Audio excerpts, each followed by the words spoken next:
সুন্দৰ ধাননি পথাৰ। সকলোৱে ধান কটাত ব্যস্ত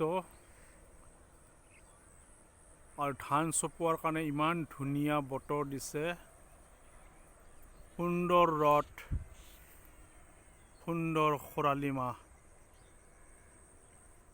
এতিয়া ধান কাটি ভঁৰালত চপোৱাৰ এক উপযুক্ত সময়। কিছুমান ধান কটা হৈ গ'ল, কিছুমান বাকী আছে। মানুহবিলাকে সুন্দৰকৈ ধান কাটি আছে। এইখন আমাৰ গাঁৱৰ সোণালী ধাননি পথাৰ। এই ধাননি পথাৰত আহিলে ইমান ভাল লাগি যায়, মনটো বহুত ভাল লাগি যায়।